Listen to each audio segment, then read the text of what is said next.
Hey everybody, this is Tim Warlow with the Countdown Realty team at Keller Williams, and I wanted to bring a video to you about the top 6 places to live in San Antonio based on a few different qualifications.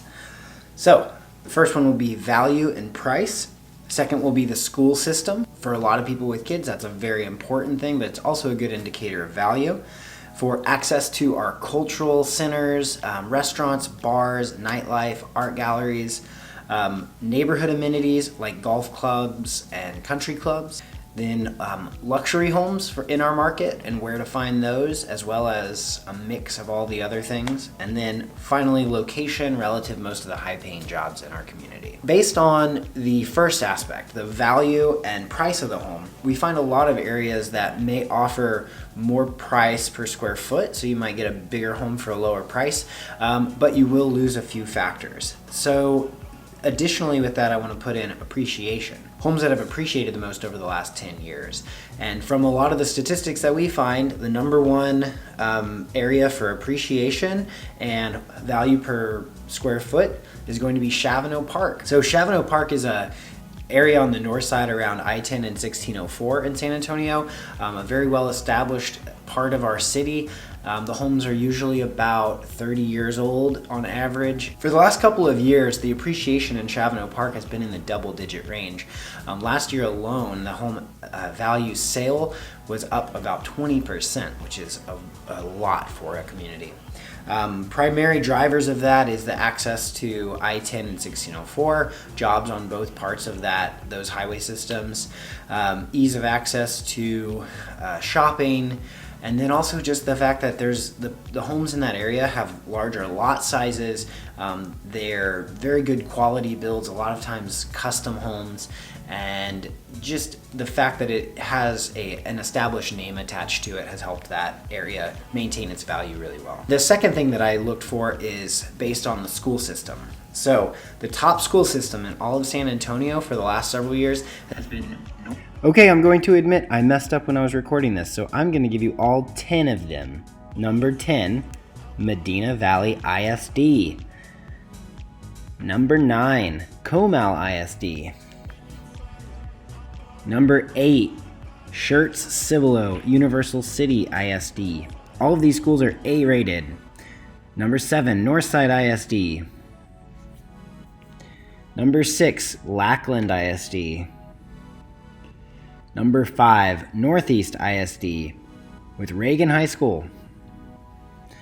Number 4, Fort Sam Houston ISD.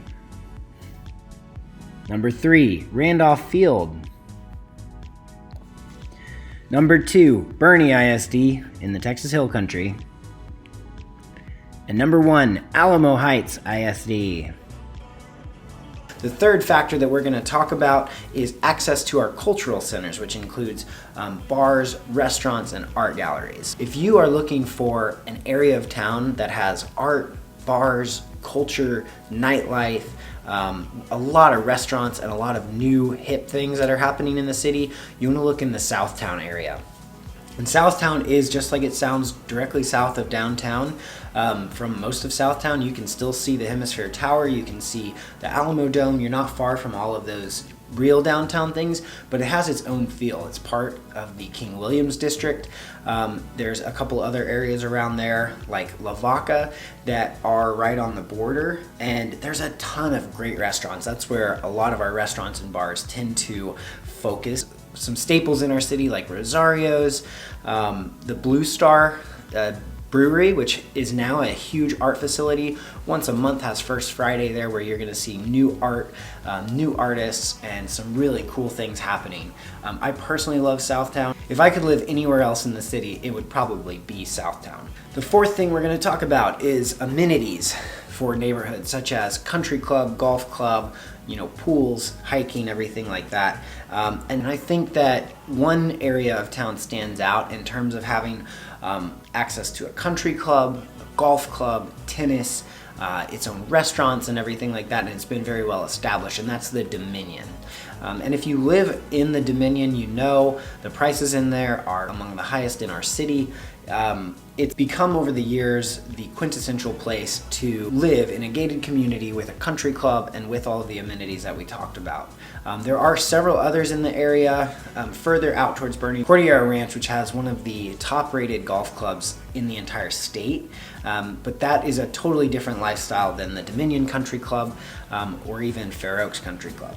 Next, and this is personal preference, my favorite place to be for luxury homes is the Alamo Heights neighborhood. And Alamo Heights has always been synonymous in our area with highest in luxury, highest price per square foot, but it's also one of the oldest neighborhoods in our city. And that eclectic mix of old and new, with a lot of the modernization of these houses, the additional square foot that's going on, and even some of the new construction is making Alamo Heights such a cool place to be. In addition to Broadway, which runs all the way from where you have the Whitty Museum and north of that, all the way down to the Pearl, Alamo Heights is kind of at the center of that bloodline from the cultural center of our community up north through 410. I personally love Alamo Heights. It's a beautiful place to live and really just to go exploring different types of houses, different types of architecture and construction. It is a fantastic place to see what is out there in terms of architecture within our community. Last, we're going to talk about neighborhoods that have the best location relative to our high-paying jobs.